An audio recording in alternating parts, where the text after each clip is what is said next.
Dear Acharya Pranam, when I read VVV on love, I feel he is making only superficial separation between the psychic and physical aspects of love. But he somehow implies that these two aspects work together.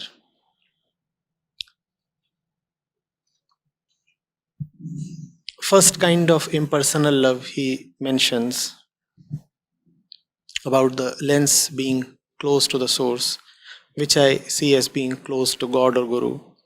Secondly, he talks about going away from source, makes us more focused on objects, and that makes us fall for object based love. Acharya in my life, I feel I am a victim of object based love, and my object is my 5-year-old daughter. After reading and listening to you on love, I could see the impurities in my so called love. Now, the only objective for me is to make every possible effort to bring her closer to the truth. In spite of this priority, which I suppose is very impersonal, I see the elements of body identification, such as hugs, kisses, pampering, in my physical expression towards her.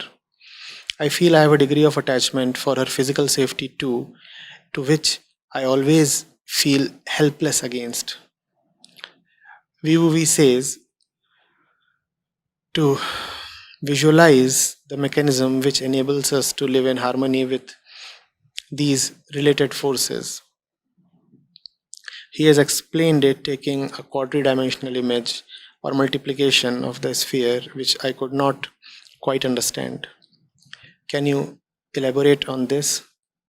How to approach this accurate vision? Is it possible for me to be free of the suffering of being body identified for the well-being of my daughter? Grateful for the teachings and the blessings. Look, we have discussed this time and again.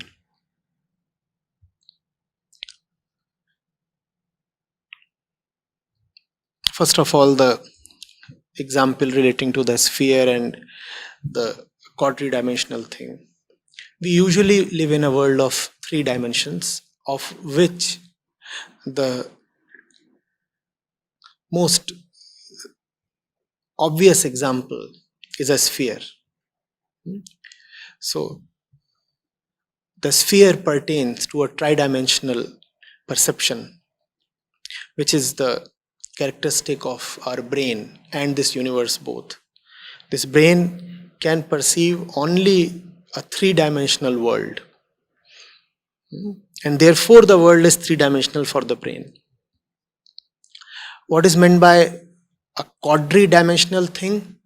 The 4th dimension has been introduced just to tell us that something beyond the 3rd exists. Or you could say, if you have to talk the void-centric language, that the 4th dimension has been introduced to show you that the 3 dimensions are just void. Okay, so there is nothing more to it or nothing complicated in it. Now, coming to the personal question. You see, the kid is there. What does it then mean to love the kid? You could hug her, kiss her, pamper her body, go for her physical security.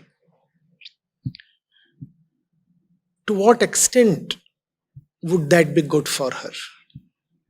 Don't you say that in love you want the welfare of the loved one? What is the definition of welfare? To the extent we are the body, bodily welfare is our welfare. To the extent our interests and the interests of the body diverge, the welfare of the body would hardly lead to our welfare. So do take care of the kid's body to the extent she is synonymous with the body. But then very soon you will come to a point where helping her body would not be really helping her. Then if you are still attached to her little body, you are not doing her any favors. In fact, it would be a disservice. Because when the father is attached to the kid's body, the kid takes it as a value signal. The kid says, probably the body is the greatest thing in the world and it is the best thing to be attached to. You get attached to the kid's body, the kid will get attached to her own body, and she will also get attached to everything that is bodily, which means she will become super materialistic. Now, will that amount to the kid's welfare if she becomes purely materialistic? Loses all conception of the transcendental? That is what you do when you look at any person, let alone a kid, as merely a body. And that's why lovers are so poisonous for each other. They look at each other purely as bodies.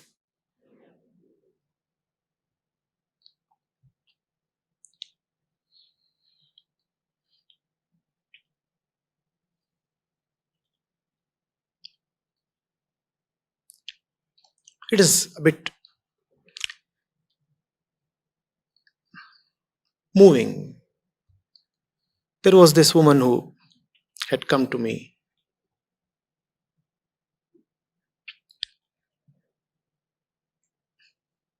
A woman, a girl, quite young. And she said she has not been feeling all right and many kinds of stories. And the descriptions and the stories that she gave me didn't quite add up.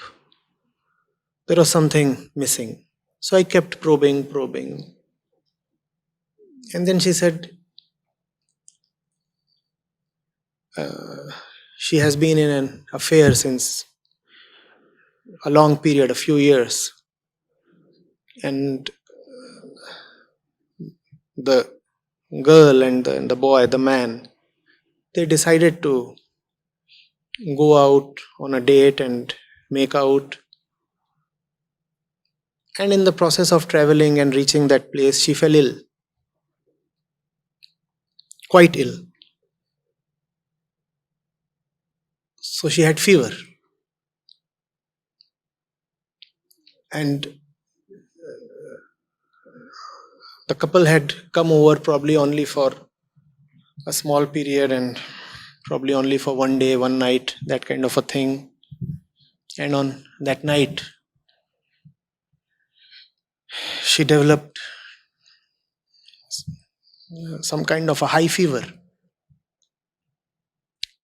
And the man still insisted, rather demanded, that they must have sex.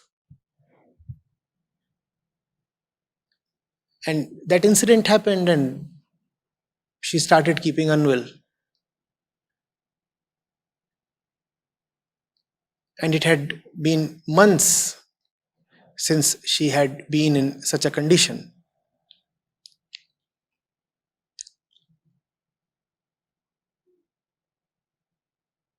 And she broke down and all that.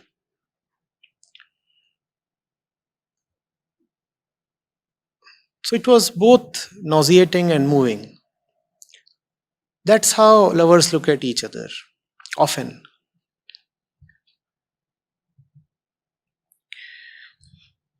They instill a deep sense of body identification into each other.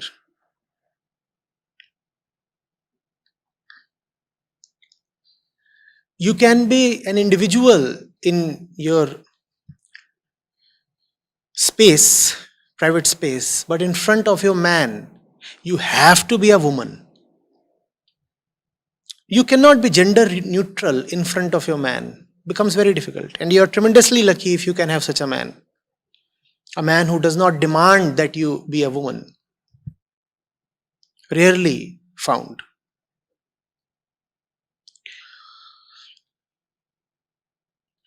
And vice versa, obviously.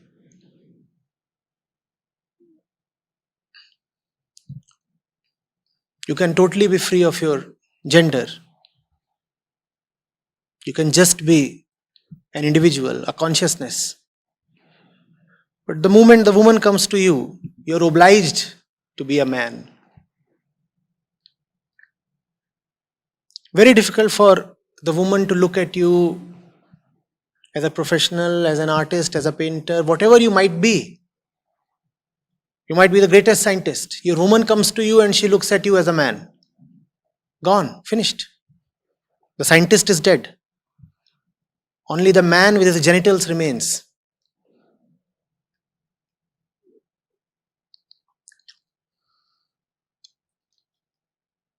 So when you are with someone who is looking at you purely as a body, the fellow is doing you a great disservice, Alok. If you will look at your daughter, even from the point of view of her physical protection, purely as a body, then you are not being good to her, not at all.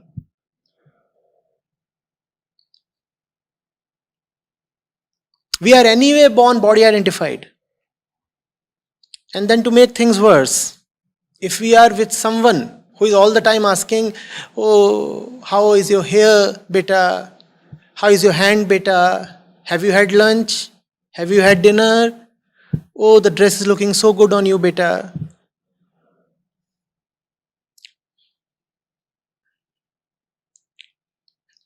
The kid is busy playing with her friends in the community park. And then you hurriedly and nervously go around looking for her. Where is she? Where is she? What happened to her? And the kid discerns that nervousness, that insecurity on her face. You know what is the value instruction you are giving her? The joy in playing is inferior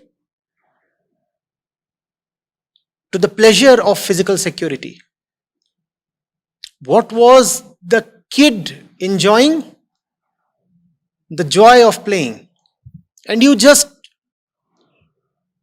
showed up with your freckled face.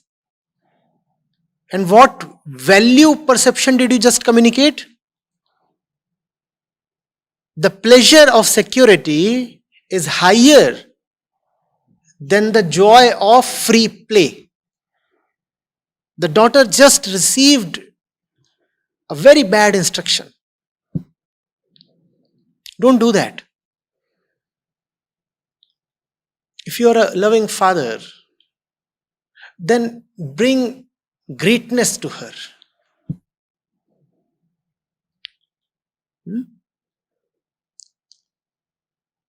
Yes, of course. Bodily, she is an object. But remaining an object, you very well know she will not find peace. So don't let her be object identified.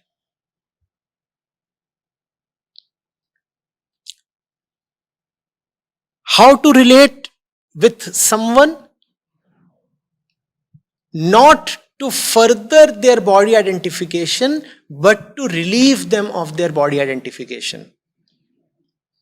How to relate with a living object called a person? How to relate with a living object? Teach her she is not an object. That's my advice, Alok.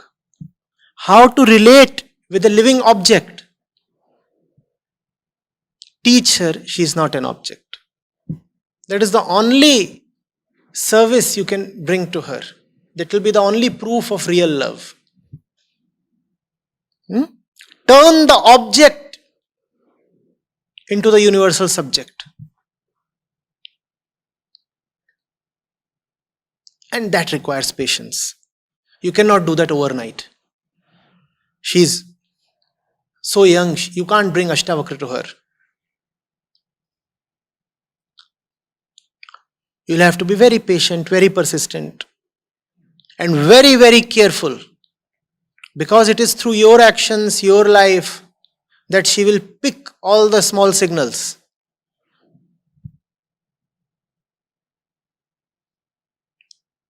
Pick and imbibe. So be very careful. Your own life, your words, your expressions, your personality is going to be probably the biggest influence upon her. And influenced she would be, if not from you, then from somebody else. Influence is unavoidable. So better influence her in a way that brings reality to her.